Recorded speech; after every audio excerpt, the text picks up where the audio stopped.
We got an email from our boy Alexander, and he said, could you make a video on parents, forced ways of thinking, and expressing yourself from the core, freeing yourself from the paradigms forced on you through the suffering of your parents, anger, discontent, and pain body attacks from parents due to past trauma. Backstory: my dad usually lashes out at my youngest brother or strangers and has negative energy and constant whining. Rage alcohol is vastly consumed by mainstream media and is at times completely unconscious of the present moment or people around him. Dealing with this for me, being an 18-year-old guy. Alexander, thank you, my friend. My tongue is sort of frozen right now because I just went on a walk like this. It's actually pretty freezing outside right now. But wow, I feel alive. I'm trying to warm up. Ha! Victory cry, bros. Ah! Yeah! You know when you get in your fucking head, you just... Fuck yeah. Welcome back, guys. Today is Sunday, the 26th. Alright, warm up. And what that really reminded me of, like, holy shit, bros. When you have a parent, let's just go back to our parents. How many times have you been told, no, like, stop that. Stop raising your voice so much. Maybe I remember for me, at least, my mother would tell me, Elisha, you're never allowed to have a girl over the house. And I would be like, okay, alright, fine. You know, never gonna happen. And for me, girls were like, no girls until marriage.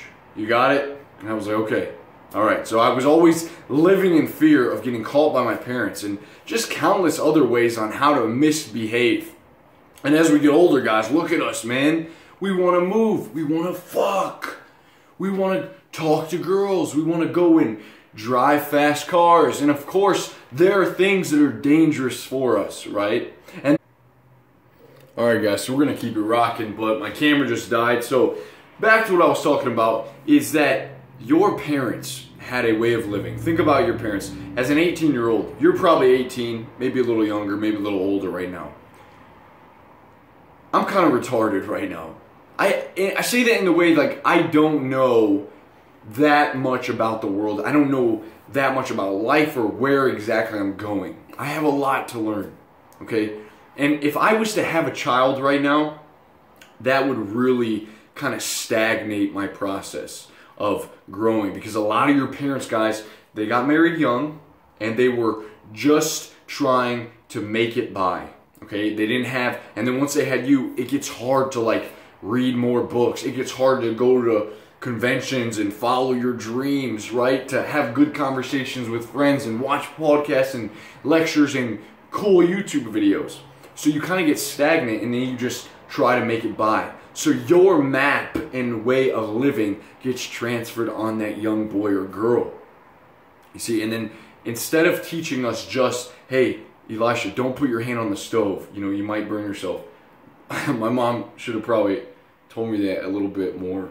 Anyways, instead of, you know, hey, dude, when you lift up the toilet seat, lift it up. You want to lift it up because you don't want to piss on it and then have someone sit in your piss once they use the restroom after you, right? That is teaching a child to live so that he doesn't give himself physical harm and that he actually learns to take good action so that he has good consequence. That's the main thing a parent is supposed to do.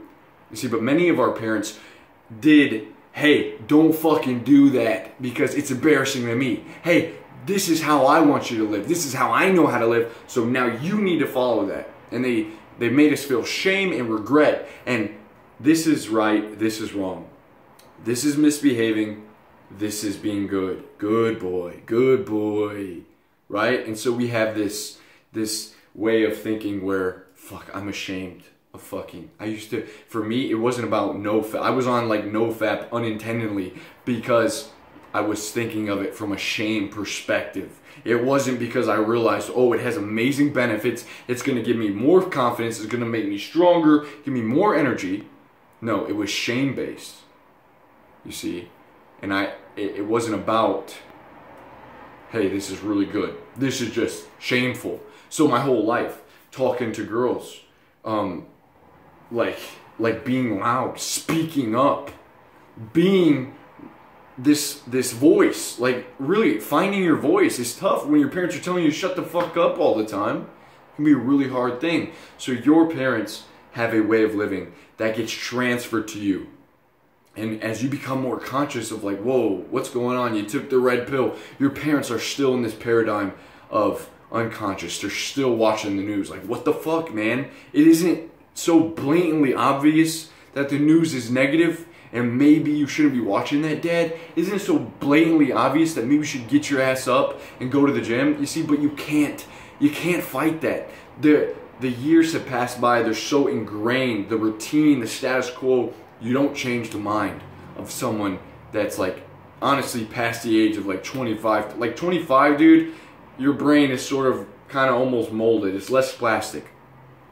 So from there, dude, it's just like, look, you have to realize you have to take a stand. And guys, this is for every single one of you. Realize if you touch the stove, it burns you.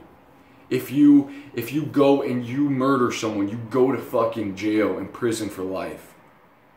But don't ever be ashamed for wanting to fuck.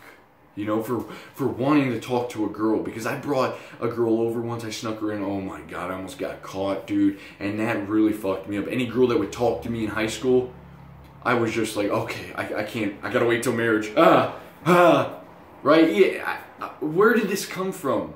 Came from parents, unconscious parents. Came from my community. But mainly them as the leaders. Your parents aren't as smart as you think. They may be hardworking and they give credit there and they may care about you immensely. I love my parents, but they weren't always the best teachers. Okay, so you have to realize, look, I can't always try to live just to please them. Yeah, they want me to be a fucking doctor, but I don't fucking want to be a doctor.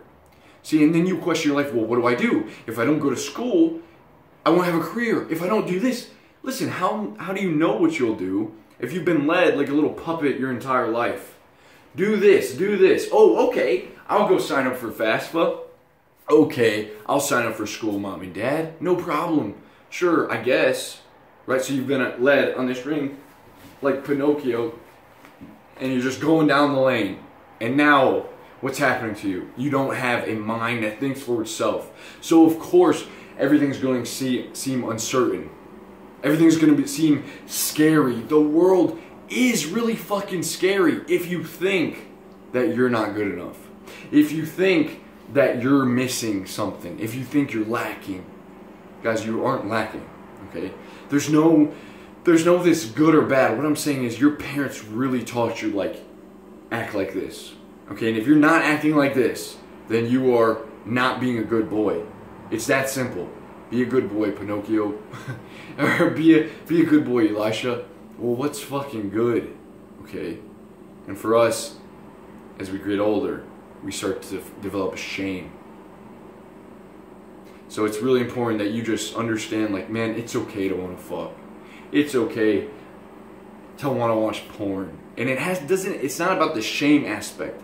It's now about what benefits us. It's like if we eat a McDonald's cheeseburger, the reason I don't eat it is not because it's a fucking it would make me seem poverty that I could go to Five Guys and look like the cool guy getting a cheeseburger. No, fucking McDonald's, I don't go there because it's fucking processed junk. And it makes me feel like shit. So there's a difference between knowing and not doing something from a shame aspect. A shame point.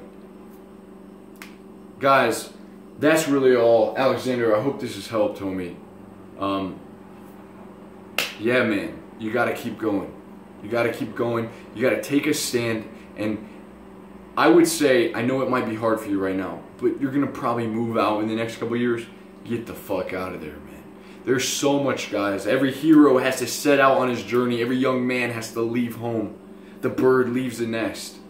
That is when you grow the most. I think it was Felix Singer. He's like, look, all you young guys out there and girls, you're not gonna get rich sitting and living inside of your mother's basement. Okay, your parents' roof over your head, always having them nagging you and washing your fucking clothes and like ironing your shirts. Fuck that. You gotta learn how to wash your clothes and do the load of laundry. Alright, my friends. That's it. Sunday. Have a beautiful day. Let's crush it. I'll probably be back on later. Please like and subscribe. Help me share these videos, guys. We got a goal to hit. I'll see you soon. Peace.